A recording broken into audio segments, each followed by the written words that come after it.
Today I'm here to talk about the second impeachment of the former President Donald J. Trump and how this second impeachment will have a negative impact on the Biden-Harris administration for the next 4 years. Welcome everyone. This is Ernest Boniface Makulilo, EBM.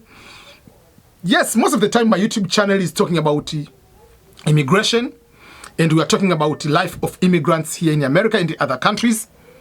So let's talk about the impeachment, the second impeachment, and how does that go to affect the new administration, and especially on the major legislations which are planning to take place in the few days to come. Major legislations or major changes in immigration, the issues of economy, the issue how you treat pandemic, especially the stimulus, all those kind of things, and how are they going to be affected by the second impeachment.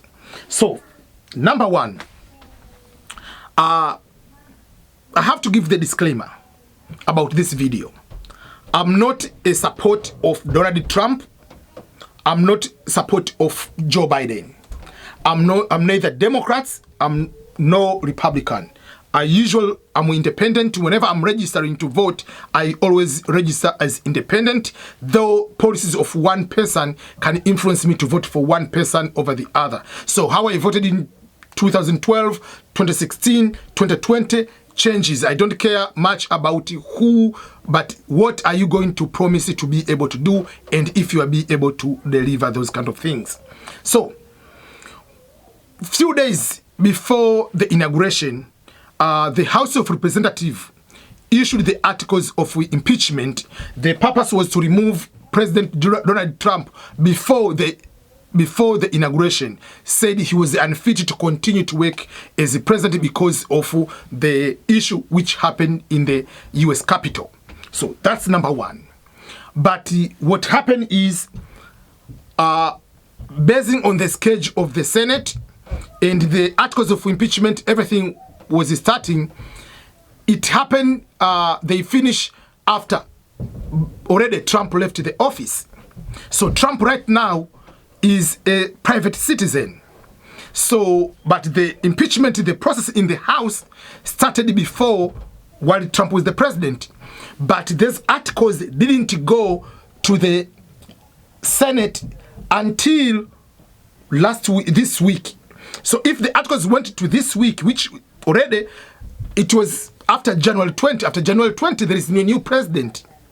So that articles went to the Senate, it brought a very big impact. The big discussion whether it's constitutional to impeach a person who is no longer a president. So Senator Ron Paul this week issued a discussion and said it is unconstitutional to impeach someone who is not a president. That has been a very big discussion. Even in the legal lawyers, constitutional lawyers have various opinions. There are some they say you can still impeach the person. There are some say it's not a good idea. There is no clause which you can be able to impeach someone who is no longer a president. It's just, can you impeach someone who is just like me? I'm just a private citizen. So that is a big discussion. So the discussion went and they have to vote. Remember, it is all about politics. I want to make sure that. So obviously Democrats will vote to impeach no matter what.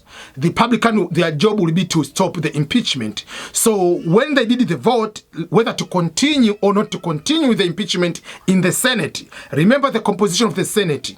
There are 50 Democrats, 48 Democrats and 2 independent, but technically they are Democrats, including Bernie Sanders is independent, but we know he's a Democrat. But also we have 50 Republicans. So it is a tie. And if there is a tie, if they have 50-50, the vice president is going to cast one vote. To break a tie, it will be 51. But when they voted, 50 Democrats voted to support the continuation of the impeachment, regardless whether it is legal or not illegal, constitutional or not constitutional. And the 5 Republicans, obviously, some of those, they have bad relationship with Donald Trump, so they voted to support the continuation of the impeachment. 45 Republican, they said, no, you cannot impeach someone who is not your president. So no matter what the person did. So this is about the law. For them, according to the law or the constitution, no matter what the person did, as long as he's a private citizen at the moment, you cannot impeach someone who is a private citizen. So for them, they are against it. 45. So Biden was asked a question. Are you going to support the second impeachment in the Senate trial? He said yes. But I know, he said, I know we are not going to win. So why are you wasting your time into the war which you know for sure you're going to lose? And how this impeachment is going to affect Biden's administration, that is a very key to consider. Because there are so many other things coming up this February.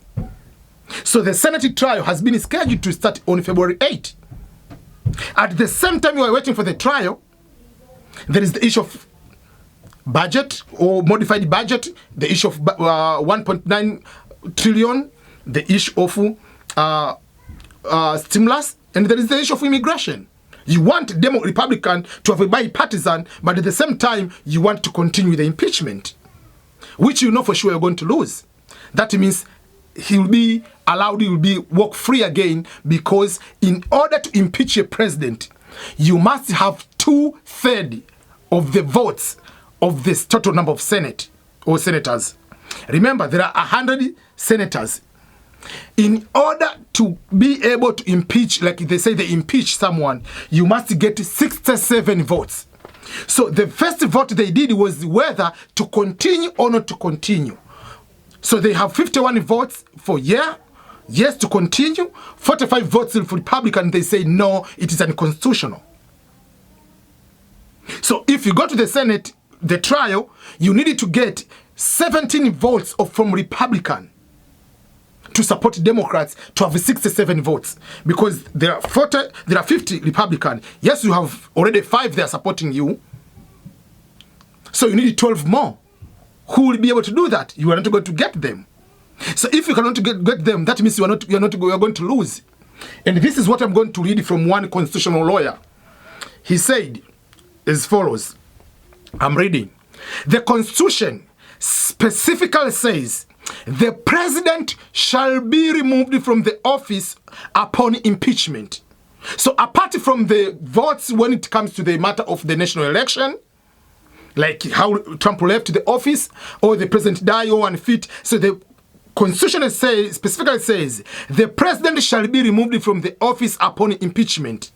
It doesn't say the former president. So Trump is not a president. Trump is former president. Congress has no power to impeach or try a private citizen, whether it is a private citizen named Donald Trump or private citizen named Barack Obama or anyone else. The Constitution, the court continues from this constitutional lawyer, the Constitution is very clear. The subject, the object, the purpose of impeachment is to remove the sitting president. And there are 2 precedents here. One is very obvious. When President Nixon resigned in anticipation of being impeached and removed, there was no effort to impeach him after he left the office. Why? Because Nixon, after leaving the office, he was no longer the president. So you cannot continue to impeach someone who is no longer a president. So from that particular basis, there was no reason why you needed to continue with the impeachment. But I know now people want to maybe protect or find a way Donald Trump not to run for the office in 2024. But is this worth a war? That is something you need to ask yourself. So in order to do that, let me take you back on January 21. Joe Biden's inauguration was January 20. One day later, the one Congresswoman, Marjorie Taylor Greene, from Georgia, has introduced the articles of impeachment against President Joe Biden. Listen very careful. The Congresswoman from Georgia, Marjorie Taylor Greene, introduce articles of impeachment against President Joe Biden for the corrupt actions involved in his quick pro quo in abuse of power while he was the vice president and allowing his son and all other kind of things. So whether this will be a legit impeachment or not, remember, this one is a counter to second impeachment of Joe Biden. So while you are going to introduce to go to all this complication of going to impeach someone who is a former president, which the Constitution doesn't say impeach someone who is a former president, and you know for sure you're going to lose, now they say, okay, this is tit for tat. You do the second impeachment and you are doing the first impeachment for you. Yes, obviously this one will fail because Democrats are majority in the House at this moment. What about what will happen in the mid-election? What will happen if Democrats are not going to have become majority in the next election? They will come back to impeach the same president. So let's not lower down the quality and the essence and the objective of having the impeachment. So by having the impeachment, which obviously, as I said, you need 67 votes, which you cannot get because for the first vote, already 45 Republicans, they say this is unconstitutional. So if it's unconstitutional, why should I vote even if whatever objective you're going to put, any reason you're going to give, for me this is unconstitutional from day one, I'm not going to be part of it, I'm voting no. So while you are wasting your time for that kind of impeachment, you are fighting, first of all, you want to pass legislation on immigration. And by law, the major changes in immigration, you must have bipartisan support. You must have both parties to support that one. You must get at least 60 votes. So while you need to get this one, and at the same time, you are making these other 45 people upset, possibly it will be 50. What if you're going to do that? Are these people going to support you? So it will be not about whether America is about, let's say, whether this immigration will be good for America or not. It will be about, let's show we are Republican, let's show you are Democrats. So it will be a war between the parties and not going to save any American citizen. In my opinion, the second impeachment has no purpose. It's just a waste of time. The person is not a president anymore. That's number one. And secondly, it will come to the matter of justification to free will. He made a speech, but people went to the Capitol. It's up to your interpretation whether the person forced those people to go to the inside the building or not. But we know even Democrats did the same thing when they are doing the Supreme Court nomination of Kavanaugh, whatever his name is. People went up to the Supreme Court. They stormed the Capitol or whatever, the Supreme Court. No one was taken to the custody. All these kind of things, we know what happened in the last 4 years. It was bad statements. We have seen Antifa, we have seen everything. It was a bad thing. Why can't we have a clean slate and continue? Because if you continue to pressure the other party, like Republican, you want them to completely, like, impeach Donald Trump, then I want to completely give everything I want in immigration, and I want to give all this money to American through. In the end, you are not going to succeed because it will be a war between the parties instead of coming to the common interest.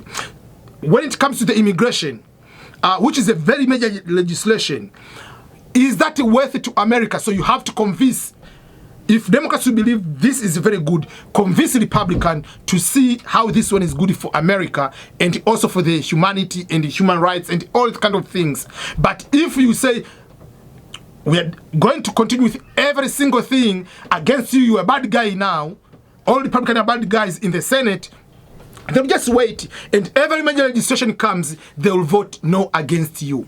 So that is something I want to make sure people understand, like, what precedents are we setting up? And this is the beginning of the administration. The first week, second week of administration, you are going with all these kind of things against the other party. Now they are going to start fighting back by also they're going to put the impeachment. So you will start all this time to discuss the impeachment of Biden again. You are going to bring all this scandal against you.